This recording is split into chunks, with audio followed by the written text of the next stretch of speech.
नमस्कार, स्वागत है साहित्यिक झरोखा चैनल पर। आज हम करेंगे नागार्जुन की प्रसिद्ध कविता पछाड़ दिया है मेरे आस्तिक को। देखिए, नागार्जुन जी एक प्रकृति से जुड़े हुए कवि हैं। उन्होंने अपने भावों को व्यक्त करने के लिए अपने ग्रामांचल के साथ साथ जो प्राकृतिक उपादान है उनका प्रयोग उन्होंने किया है। यहाँ पर पछाड़ दिया है मेरे आस्तिक। आस्तिक यानी जो आस्था रखने वाले हैं। यहाँ पर अगर देखें तो नागार्जुन क्योंकि पहले हिंदू धर्म से बौद्ध धर्म में उन्होंने परिवर्तन किया या बौद्ध धर्म को अपना लिया था, उन्होंने इसके साथ साथ अपने विचारों में भी परिवर्तन किया। लेकिन इस कविता के माध्यम से वो अपने विचारों में क्या बदलाव अनुभव करते हैं और किस प्रकार का उन्हें अपने अंचल में जाकर अनुभव होता है, उसके बारे में उन्होंने बताया है। तो आइए देखते हैं कवि क्या कहते हैं। शुरू शुरू कार्तिक में निशा शेष ओश की बूंदों से लदी है, अगन ही धान की धुंधी मंजरिया, पाकर परस प्रभाती किरणों का मुखर हो उठेगा इनका अभिराम रूप, टहलने निकला हूँ परमान के किनारे किनारे। शुरू शुरू यानी प्रारंभ में, किस में, कौन सा महीना है? कार्तिक का महीना है। और ऐसे में जो निशा यानी रात्रि है उसमें ओस की बूंदों से लदी है। क्या चीज़ लदी है? अगहनी धान की धुंधी मंजरियाँ। मंजरियाँ यानी जो धान के आगे मिंजर आ जाता है, जिस पर जो उसकी आगे का जो भाग होता है, भुट्टा जिसे हम कह सकते हैं, तो ये जो दूध से भरी हुई है या जो पकने ही वाली है, उस पर क्या आ गई है? कार्तिक की रात्रि की ओस की बूंदें लदी हुई है। किस पर? इस अगहनी धान की मंजरी पर। पाकर परस प्रभाती किरणों का, परस यानी स्पर्श, प्रभात की किरणों का स्पर्श पाकर मुखर हो उठेगा, और ज्यादा चमक उठेगा इनका, किसका? इस धान की बाली का अभिराम रूप। अभिराम से तात्पर्य क्या है? सुंदर रूप। टहलने निकला हूँ परमान के किनारे। और कवि क्या कहते हैं कि मैं टहलने के लिए निकला हूँ। परमान नदी है कि परमान नदी के किनारे मैं टहलने के लिए निकला हूँ। यहाँ पर धान की मंजरियों से प्रकृति के सौंदर्य का वर्णन किया है। बता रहे हैं कि कार्तिक के महीने में जब रात्रि को गिरी हुई ओस की बूंदें सुबह की धूप में चमक उठती हैं तो वो प्रकृति को और ज़्यादा सौंदर्य में बना देती हैं। बढ़ता जा रहा हूँ खेत की मेड़ों पर से आगे। मेड़ क्या होती है? खेत को बांटने के लिए जो बीच में ऊंचा भाग बना दिया जाता है, क्यारी बनाने के लिए जो ऊंचा भाग बना दिया जाता है, उसे क्या कहते हैं? खेत की मेड़ कहते हैं। ये खेत को बांटने के लिए बनाई जाती है ताकि अंदर फसल आराम से बोई जा सके, पानी आराम से लगाया जा सके। तो ये क्या? खेत की मेड़ या खेत का किनारा है। और बढ़ा जा रहा हूँ खेत के किनारे पर से आगे, वापिस मिला है अपना वह बचपन। और ऐसे जाते जाते लेखक को या कवि को अपना वो बचपन याद आता है। कई युगों के बाद आज करेगा मेरा स्वागत शरद का बाल रवि। शरद ऋतु का बाल रवि यानी सुबह के समय निकलने वाला सबसे पहला जो सूर्य का जो छोटा रूप होता है, बालक के रूप में जो रवि आता है या सूर्य जो आता है, उसको वो आज कई सालों के बाद, कई युगों के बाद वो देखेगा और उसे लगता है कि आज वो मेरा स्वागत करेगा। कौन स्वागत करेगा? शरद ऋतु का, सर्दी की ऋतु का जो बालक सूर्य है, वो उसे लगता है कि आज वो मेरा स्वागत करेगा। और ऐसे चलते चलते उसे क्या याद आ रहा है? अपना बचपन याद आ रहा है। शरद का बाल रवि चमकता रहेगा घड़ी आधी घड़ी, कि जो बालक रूप में सूर्य का आगमन होगा शरद ऋतु में, वो थोड़ी देर के लिए होगा। घड़ी आधी घड़ी यानी थोड़ी देर के लिए वो चमकता रहेगा। पूर्वांचल परवाही, पूर्व आंचल से जो परवाहमान, जो परमान नदी है, उसकी द्रुत विलंबित लहरों पर। द्रुत क्या होती है? तेज गति से, शीघ्रता पूर्वक आगे बढ़ने वाली। विलंबित यानी ठहरी हुई, देर करने वाली, विलंब करने वाली। कहीं पर वो आगे बढ़ती हुई प्रतीत होती है, कहीं पर वो लहरें स्थिरता लिए हुए प्रतीत होती है। तो उस पर जो सूर्य है, जो बाल सूर्य है, उस पर उसकी चमक पड़ेगी और थोड़ी देर के लिए वो उस परवान नदी की लहरों पर चमकता रहेगा।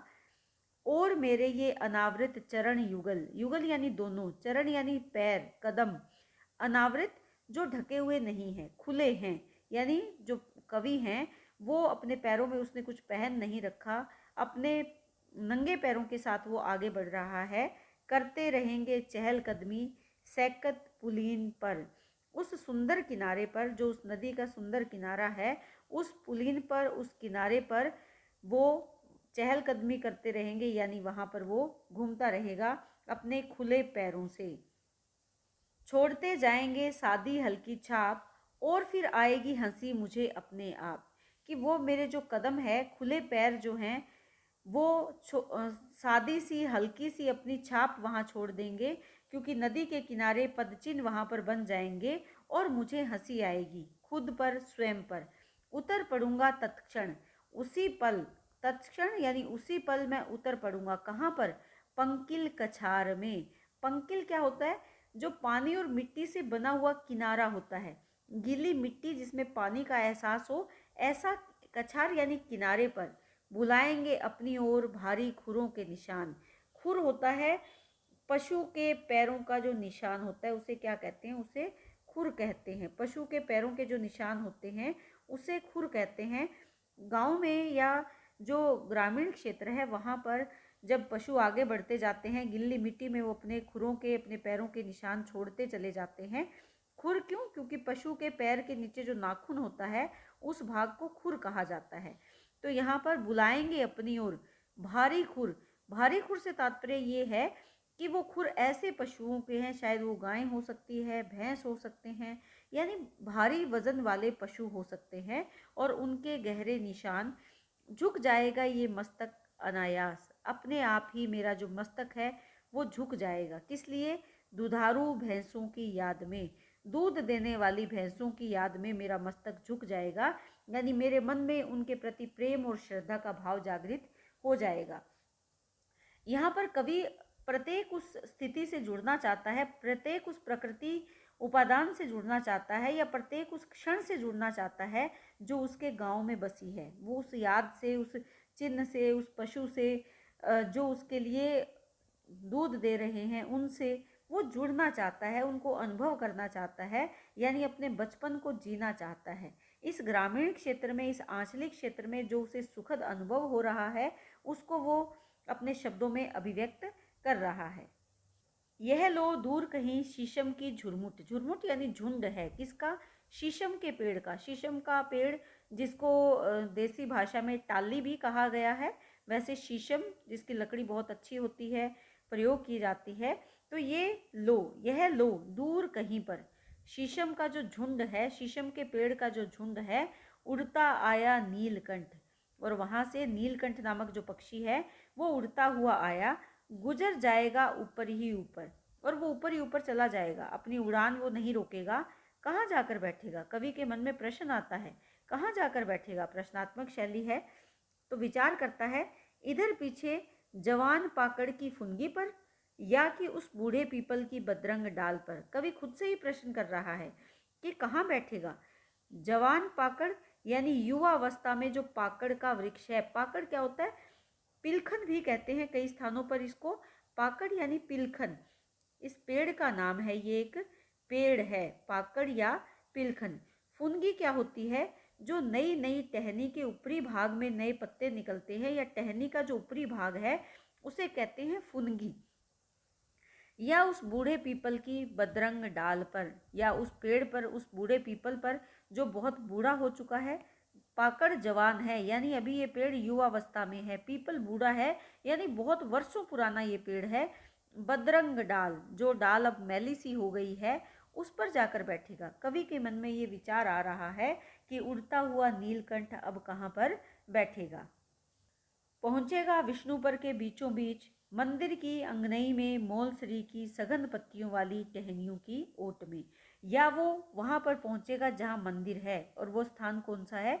विष्णुपुर के बीचों बीच में जो मंदिर है उसकी अंगनई में, उसके आंगन में जो मोलसरी का पेड़ है। मोलसरी भी एक पेड़ का नाम है, ये भी एक क्या है? पेड़ है।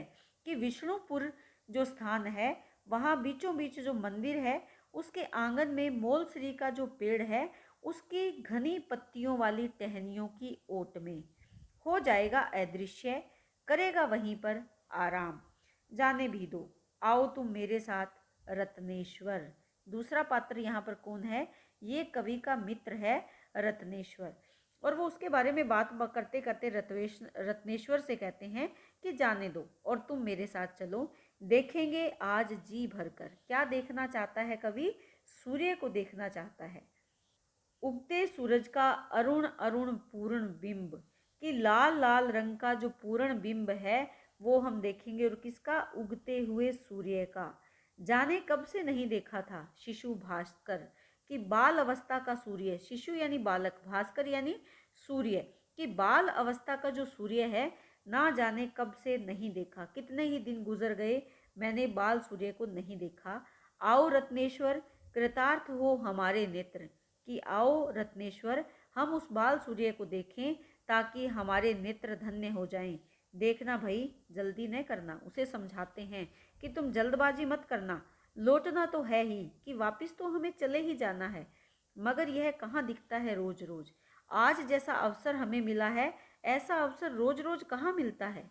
सोते ही बिता देता हूँ शत शत प्रभात, कि मैंने कितनी ही प्रभात, कितने ही सुबह सोते सोते ही बिता दिए हैं। यानी जिस समय सूर्य का आगमन होता है मैं नींद के आगोश में ही वो समय बिता देता हूँ। छूट सा गया है जनपदों का स्पर्श, कि अब ये छूट गया है, कि मैं इनसे दूर चला गया हूँ। मेरे जो जनपद हैं, मेरे जो ग्राम क्षेत्र हैं, उनको अब मैं नहीं छू पाता, उनसे मैं दूर चला गया हूँ। हाय रे आंचलिक कथाकार, स्वयं के लिए कहते हैं नागार्जुन, स्वयं के लिए कहते हैं कि हाय रे, मैं कैसा आंचलिक कथाकार हूँ जो अपने ही ग्रामांचल से दूर चला गया हूँ। आज मगर उगते सूरज को देर तक देखेंगे, जी भरकर देखेंगे, करेंगे अर्पित बहते जल का अर्घ्य। और हम प्रभास जो नदी चल रही है उस नदी से बहते हुए जल को अर्घ्य के रूप में सूर्य को अर्पित करेंगे। गुनगुनाएंगे गदगद होकर, ओम नमो भगवते भुवन भास्कराय, ओम नमो ज्योतिषराय, ओम नमो सूर्याय सवित्रे। सूर्य मंत्र को हम गुनगुनाएंगे, गदगद का होंगे, यानी हम जो अनुभव करेंगे वो अपने आप में अद्भुत होगा। उसके साथ हम सूर्य मंत्र का भी उच्चारण करेंगे। कब? जब हम सूर्य को जल अर्पित करेंगे तब हम सूर्य मंत्र का उच्चारण भी करेंगे। हम यहाँ पर कौन है? एक तो कवि हैं, दूसरे उनके मित्र हैं रत्नेश्वर। देखना भाई रत्नेश्वर, जल्दी न करना, लौटेंगे इत्मीनान से, कि आराम से वापस जाएंगे। तुम किसी प्रकार की जल्दबाजी मत करना। पछाड़ दिया है आज मेरे आस्तिक ने मेरे नास्तिक को, कि आज मेरे मन में जो आस्तिकता का भाव था उसने मेरे नास्तिक भाव को पछाड़ दिया है। आस्तिक का मतलब क्या होता है? विश्वास। किस में विश्वास? ईश्वर में विश्वास या प्रकृति की शक्ति में विश्वास। और नास्तिक क्या है? विश्वास ना होना। तो आज पछाड़ दिया है मेरे मेरे विश्वास ने, मेरा जो ईश्वर के प्रति विश्वास है उसने मेरी नास्तिकता को। देखिए, इन्होंने बौद्ध धर्म को अपना लिया था, उसके पश्चात जो कर्म कांड है या इस तरह के जो व्यवहार है, जैसे सूर्य को अर्घ्य देना, मंदिर में दीप जलाना, इस प्रकार के कार्यों के प्रति इनकी जो नास्तिकता है वो बढ़ गई थी। लेकिन यहाँ पर वो कहते हैं कि आज मेरे भीतर के आस्तिक जो व्यक्ति है, आस्तिक जो मेरा मन है, उसने मेरी नास्तिकता को आज पछाड़ दिया है, पीछे छोड़ दिया है। साक्षी रहा तुम्हारे जैसा नौजवान जो कि पढ़ा लिखा है, पोस्ट ग्रेजुएट है, और मेरे इस कार्य का साक्षी, यानी तुम इसके साक्षी हो, तुमने ये सब देखा है। और तुम कौन हो? एक नौजवान पोस्ट ग्रेजुएट पढ़े लिखे युवा हो।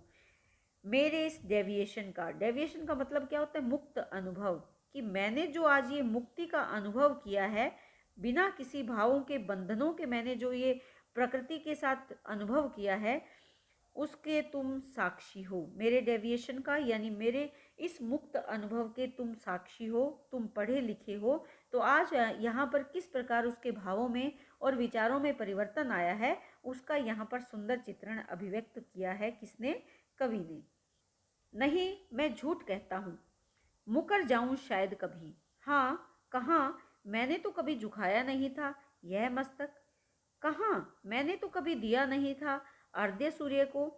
तो तुम रत्नेश्वर मुस्कुरा भर देना मेरी मिथ्या पर। यहाँ पर क्या है कि नहीं, मैं झूठ कहता हूँ। अगर मैं ऐसे कहूँ, मैं मुकर जाऊं अपनी बात से, अपनी बात से मुकरने का मतलब है कि अपनी बात को मानने से इनकार कर दूं, कि कोई मुझे कहे कि तुमने सूर्य को अर्घ्य दिया है और मैं उससे इनकार कर दूं। कहाँ, मैंने तो कभी झुकाया नहीं था ये मस्तक, कि मैंने अपने सिर को कभी अपने किसी के आगे नहीं झुकाया। नहीं झुकाने का मतलब है कि मैं नास्तिक हूँ। मैंने कभी आस्तिकता व्यक्त नहीं की। कहाँ, मैंने तो कभी नहीं दिया अर्घ्य सूर्य को, कि अगर कोई मुझसे कहे तो मैं यही कहूँगा कि कहाँ दिया है। मैंने कभी सूर्य को जल अर्पित नहीं किया। अगर मैं ऐसा कहूँ तो तुम रत्नेश्वर केवल मुस्कुरा देना, कि मेरे विचार में मुस्कुरा कर सहमति प्रकट कर देना।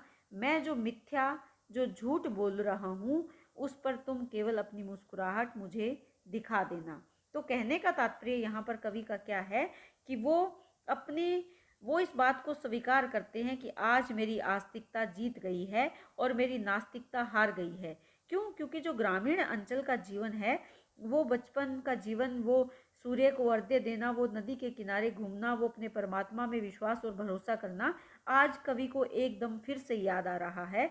तो इसमें वो रत्नेश्वर की सहमति चाहते हैं कि अगर मैं अपनी बात को मानने से इनकार भी कर दूं तो तुम मेरे इस मिथ्या पर, मेरे इस झूठ पर केवल मुस्कुरा देना।